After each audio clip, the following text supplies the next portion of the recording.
IMF से कर्ज मिलेगा लेकिन भारी शराइत पर तफसीलात सामने आ गईं। पाकिस्तान NFC अवार्ड फार्मूले पर नजरसानी करेगा। कर्ज प्रोग्राम के दौरान ज़िमनी ग्रांट जारी नहीं करेगा। IMF सूबाई हुकूमतों के अखराजात को मॉनिटर करेगा। मुस्तकबिल में पंजाब हुकूमत की तर्ज पर बिजली कीमतों पर रिलीफ नहीं दिया जाएगा।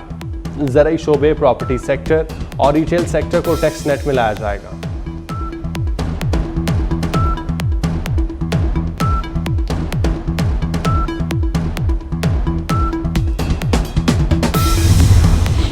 टैक्स ना देने वालों की जिंदगी अजीरन करने का फैसला, नॉन फाइलर की इस्लाह ही खत्म कर दी।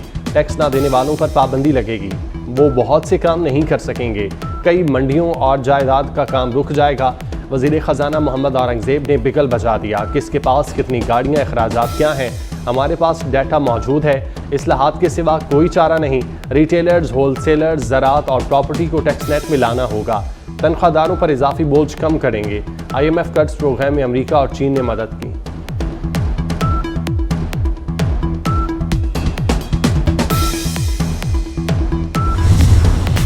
वज़ीर आज़म शहबाज शरीफ से न्यूयॉर्क में सदर आलमी बैंक की मुलाकात। वज़ीर आज़म ने मुआशी चैलेंजेस से निपटने के लिए आलमी बैंक के ताउन को सराहा। वज़ीर आज़म से बरतानवी हम मनसब की भी मुलाकात। दो तरफा ताल्लुकात और बाहमी दिलचस्पी के अमूर पर गुफ्तगू। पाक बरतानिया ताल्लुकात का मजीद फ़रोग देने, तिजारत और सरमायाकारी के फ़रोग पर इत्तेफाक।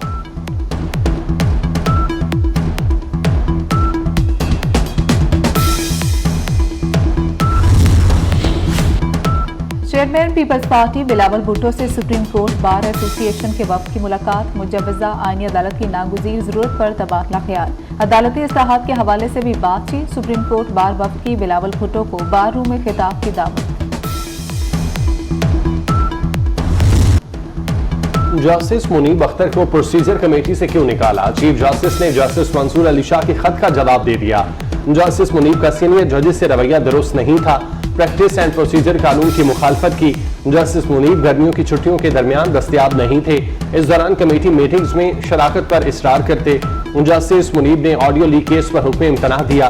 केस समाअत के लिए मुकर्रर ही ना करने दिया। अबूरी हुक्म जारी करके 11 बजे तक काम करते हैं। जस्टिस याहिया अफरीदी ने प्रोसीजर कमेटी में शिरकत से माजरत की, इसलिए जस्टिस अमीनुद्दीन खान को कमेटी में शामिल किया।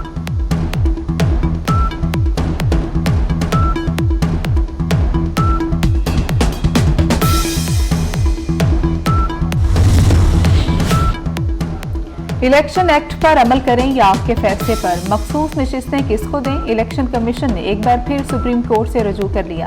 मुख्तसर फैसले पर वजाहत मांगी तो नया एक्ट मौजूद नहीं था। पार्लियामेंट ने अब कानून बना दिया है, रहनुमाई की जाए।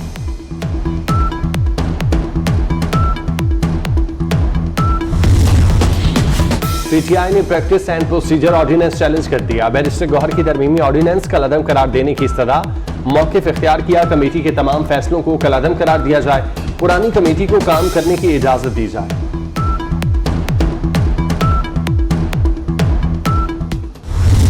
कॉन्स्टिट्यूशनल कोर्ट्स बने, उससे फायदा है, नुकसान नहीं है। और सूबों की जिस तरह सेनेट में इक्वल नुमाइंदगी है, इस तरह कॉन्स्टिट्यूशनल कोर्ट्स में भी इक्वल नुमाइंदगी होगी कि किसी सूबे को कोई तकलीफ ना हो, कोई सूबा कोई शिकायत ना करे। और बाय रोटेशन अगर हर सूबे का चीफ जस्टिस वहां पे लग रहा है तो अच्छी बात है, इसको अप्रिशिएट करा। तो आज जहां पे लाखों केसेस पेंडिंग हैं, वहां पे मजीद जजेस आ रहे हैं, जजेस की तादाद बढ़ाई जा रही है। कॉन्स्टिट्यूशनल कोर्ट से हर कोई अपना काम करेगा। बहुत बड़ा अनफॉर्चुनेटली हमारे मुल्क में एक यही प्रैक्टिस चल पड़ी है कि हर एक आदमी ने अपना काम छोड़ के बाकी दूसरे का काम करने के लिए हम सबसे पहले फुर्सत में तैयार हो जाते हैं। कि कोई डैम बनाने के लिए कोई पैदा हो गया था, एक शख्स, जुनूनी शख्स, एक ज़हनी मरीज शख्स जिसको डैम बनाने का शौक था। इफ्तिखार चौधरी और साकिब निसार अदलिया पर दाग हैं, तमाम बरात वापस ली जाएं। सीनियर वज़ीर सिंध शर्जील इनाम मेमन का मुतालबा। कहा कोई भी चीफ जस्टिस हो फर्क नहीं पड़ता। पीपल्स पार्टी किसी भी शख्स के हक या खिलाफ नहीं है। पार्लियामेंट सुप्रीम इदारा है, कोई डिक्टेट नहीं कर सकता। लाखों केसेस ज़ेर इल्तवा है, आईनी अदालतों का फायदा ही है, नुकसान नहीं है। तहरीक इंसाफ की 5 अक्टूबर को मीनार पाकिस्तान पर जलसे की दरख्वास्त। लाहौर हाई कोर्ट का डिप्टी कमिश्नर को 30 सितंबर तक फैसला करने का हुक्म। जस्टिस फारूक हैदर ने दरख्वास्त निपटा दी। DC को फैसले से मुतालिक डिप्टी रजिस्ट्रार जुडिशल को रिपोर्ट करने की हिदायत।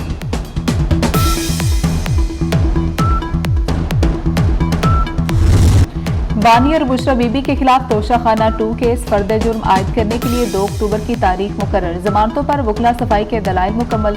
इस्तगासा ने दलाइल के लिए मजीद वक्त मांग लिया।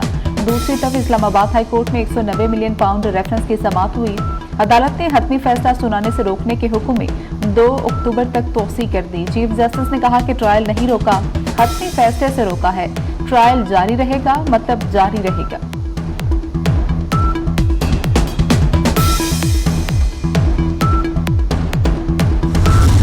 जो कंक्लूजन निकाला है कि ये जो इनकाउंटर था, जिसको एक पुलिस मुकाबला कहा गया, उसकी एफआईआर भी काटी गई, वो सरासर गलत था और वो पुलिस इनकाउंटर, पुलिस ने फेक इनकाउंटर किया और जाली मुकाबला हुआ। इसमें डीआईजी और उनके मातहत जो अमला है वो यकीनन किसी न किसी सूरत में इन्वॉल्व है इसमें, और एसएसपी मीरपुर ख़ास पहले ही सस्पेंड है और इनके खिलाफ एफआईआर का ऑर्डर कर रहे हैं।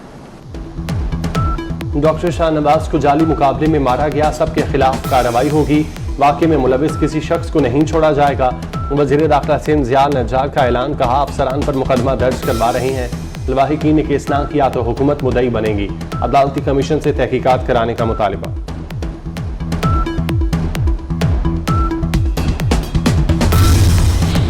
मरियम नवाज ने मुजफ्फरगढ़ में झींगा फार्मिंग का इफ्तिताह कर दिया। 1 लाख एकड़ पर फार्मिंग का हदफ मुकर्रर। कहती हैं इस प्रोजेक्ट से $1 अरब हासिल हो सकते हैं। वज़ीर आला पंजाब का फार्मर्स और इन्वेस्टर्स के लिए मराद का ऐलान।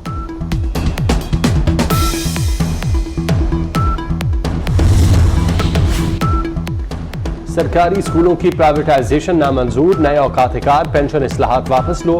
पंजाब भर के असातिज़ा यक जुबान। लाहौर में सिविल सेक्रेटेरिएट के बाहर एहतजाज। मुजाहिरीन का लीव इनकैशमेंट और ग्रेजुएटी की कटौती खत्म करने का मुतालिबा। आज सरकारी स्कूलों में ना पढ़ाने का भी ऐलान। गजा में इसराइल के वहशियाना हमले जारी। 24 घंटे में मजीद 37 फलस्तीनी शहीद। इसराइली हमलों में अब तक 41,495 फलस्तीनी शहीद हो चुके। इसराइल ने कंटेनर में बंद 88 फलस्तीनियों की लाशें गजा भेज दी। फलस्तीनियों को नामालूम लाशें दफनाने से इनकार। रेड क्रॉस कमेटी ने इसराइल से लाशों की तफसील तलब कर ली।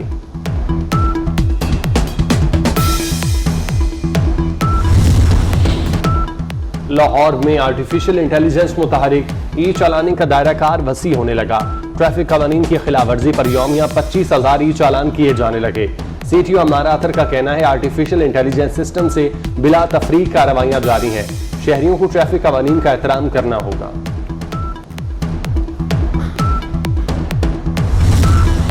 और शकीबुल हसन का टेस्ट और T20 इंटरनेशनल से रिटायरमेंट का ऐलान।